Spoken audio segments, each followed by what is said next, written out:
So ito nga mga kabayan, isang pasahero na Pilipino punta sana sa bansang Hong Kong ay hinarang po at inaresto sa NAIA matapos itong idaan sa X-ray machine ang dala-dala nitong hand carry baggage. Dahil napag-alaman po ang kanyang laman ng bag ay bulto-bultong mga pera na dolyares na nagkakahalaga po ng 580,000 US dollars at peso na 1 milyon mga kabayan. Napakaraming pera nito para ilabas sa bansang Pilipinas. Kaya watch po natin ang mga balitang ito. Nahulihan ng milyon-milyong halaga ng hindi deklaradong pera. Dani, arestado ang isang lalaki matapos mahulihan ng hindi deklaradong higit 1 milyong piso at higit kalahating milyong dolyar sa NAIA Terminal 3. Sa ulat na diskubre ang kabuang 1.2 million pesos at $580,000 sa bagahe ng lalaki na papunta sana sa Hong Kong nang padaanin ito sa X-ray machine. Nasa kustodiya na ng Bureau of Customs ang lalaki at mga nasabat na pera para sa karagdagang investigasyon. Naalam na rin ng mga otoridad kung saan galing ang pera at kung saan ito gagamitin sa ibayong dagat. Isang lalaking pasahero papuntang Hong Kong ang arestado ng Philippine National Police Aviation Security Group o PNP ABSI Group sa Ninoy Aquino International Airport Terminal 3 dahil sa pagbibitbit nito ng undeclared bundles of cash kamakailan. Ayon sa PNP ABSI Group, nahuli ang lalaki matapos ang manual inspection ng mga airport personnel sa bagahe nito. At nang buksan ang laman ng bagahe, tumambad sa mga otoridad ang limpak-limpak na undeclared dollar cash na nagkakahalaga ng 580,000 US dollars at 1.2 million pesos. Wala umanong maibigay na paliwanag ang lalaki bukod sa sinabi nitong isa lamang siyang employed driver. Nasa kustodiya na ng Bureau of Customs ang nahuling lalaki para sa investigasyon na maaaring maharap sa paglabag sa Section 4, Chapter 3 ng Manual of Regulations on Foreign Exchange Transactions ng Bangko Sentral ng Pilipinas. Mga kabayan natin nagtatanong kung magkano ba talaga ang pera na allowed na dalhin pauwi ng Pilipinas or papuntang ibang bansa. Ang totoo naman mga kabayan, lahat naman ng amount ng pera ay at kahit ano pang halaga yan, allowed naman po nating dalhin.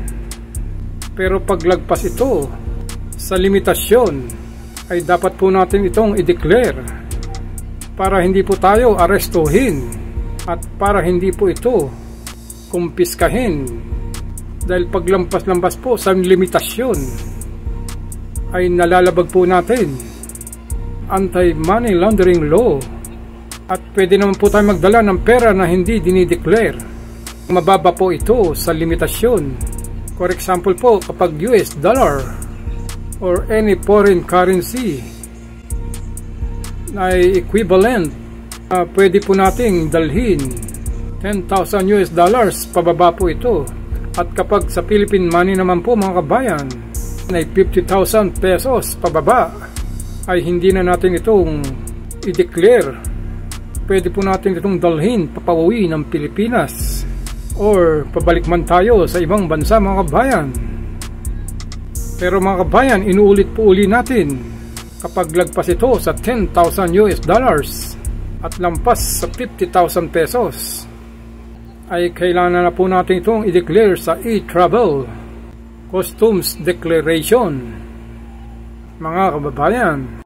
At meron din naman mga nagtatanong na ibang kababayan natin kung paano raw ba kung hindi US dollar ang daladalang pera kapag biyahe. For example po, lapad or Japanese yen, real or dirham or iba pang mga pera sa ibang bansa mga bayan. Magkano ba talaga ang pwedeng dalhin natin papauwi ng Pilipinas na hindi maharang ito?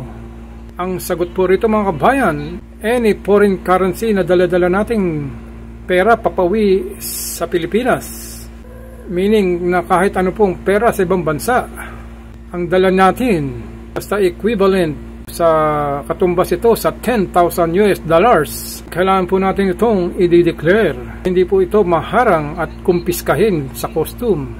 At kahit maharang man ito, ay hindi ito kukumpiskahin. Ngunit ang equivalent nito, katumbas nito ay mababa pa sa 10,000 US dollars, ay hindi na natin ito kailangang i-declare pa mga kabayan. So kahit ano pang foreign currency ang dala-dala nating pagbibiyahe tayo, papauwi ng Pilipinas or papuntang ibang bansa, for example, lapad or Japanese yen pa yan, real or dirham, at iba pang mga pera sa ibang bansa, ay pwede po nating dalhin. Basta i-compute nyo lang po ito, $2.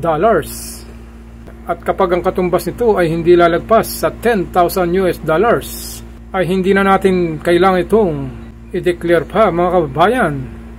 Para mas safe, mga kababayan, kapag biyahe po kayo, idalhin nyo lang po ang below the limit na pera. Dahil ang limit sa pagdadala ng pera ay 50,000 pesos kapag Philippine peso ito. At kapag US dollars naman ay $10,000 lang po pababa ang pwede nating dadalhin na hindi na natin pwedeng i-declare ito.